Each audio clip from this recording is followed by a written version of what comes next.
Benvenisti, who writes that the separation wall snaking through the West Bank will create 3 Bantustans, his words, north, central, and south, all virtually separated from East Jerusalem, the center of Palestinian commercial, cultural, and political life. And he adds that this, what he calls the soft transfer from Jerusalem, that is an unavoidable result of the separation wall, might achieve its goal. Quoting still, the goal of disintegration of the Palestinian community after many earlier attempts have failed. The human disaster being planned, he continues, will turn hundreds of thousands of people into a sullen community, hostile and nurturing a desire for revenge. It's another example of the sacrifice of security to expansion that's been going on for a long time. A European Union report concludes that US-backed Israeli programs will virtually end the prospects for a viable Palestinian state by the cantonization and by breaking the organic links between East Jerusalem and the West Bank. Human Rights Watch, in a recent statement, concurs.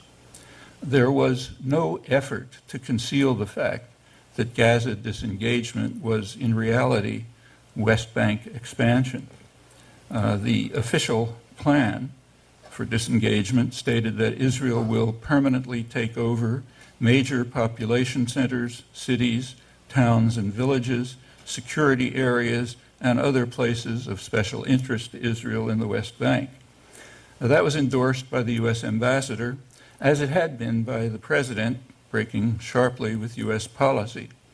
Along with the disengagement plan, Israel announced investment of tens of millions of dollars in West Bank settlements. Prime Minister Sharon immediately approved new housing units in the town of Ma'ale Adumim, to the east of Jerusalem, the core of the salient that divides the southern from the central Bantustan, to use Benvenisti's term, and also announced other expansion plans. There is near unanimity that all of this violates international law.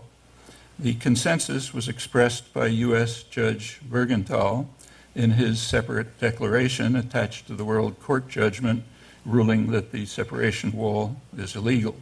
In Bergenthal's words, the Fourth Geneva Convention and international human rights law are applicable to the occupied Palestinian territory and must therefore be fully complied with by Israel. Accordingly, the segments of the wall being built by Israel to protect the settlements are ipso facto in violation of international humanitarian law, which happens to mean about 80% of the wall. 2 months later, Israel's High Court rejected that judgment, ruling that the separation wall, quoting, must take into account the need to provide security for Israelis living in the West Bank, including their property rights. This is consistent with Chief Justice Barak's doctrine that Israeli law supersedes international law, particularly in East Jerusalem, annexed in violation of Security Council orders.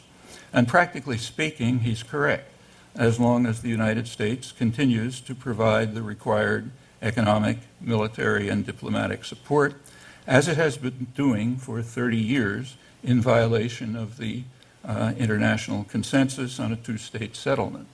You can find detailed documentation about all of this in work of mine and others who have supported the international consensus for 30 years in print explicitly. In Israeli literature, like Benny Morris's histories, you can find ample evidence about the nature of the occupation.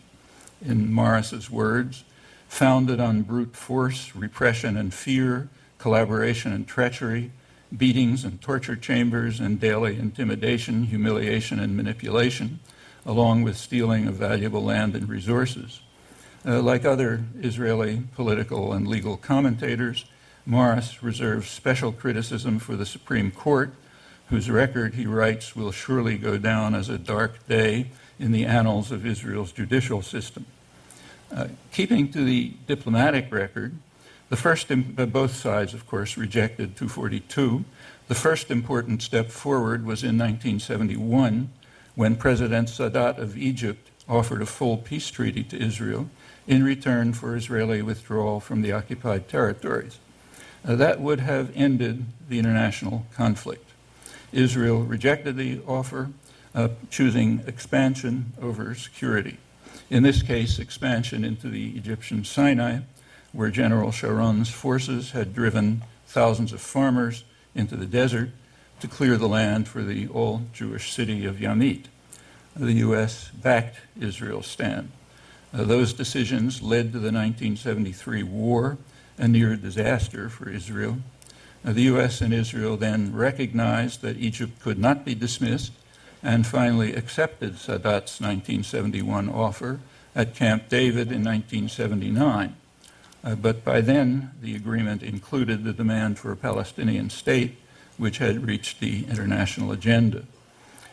In 1976, the major Arab states introduced a resolution to the UN Security Council calling for a peace settlement on the international border based on UN 242, but now adding a Palestinian state in the occupied territories.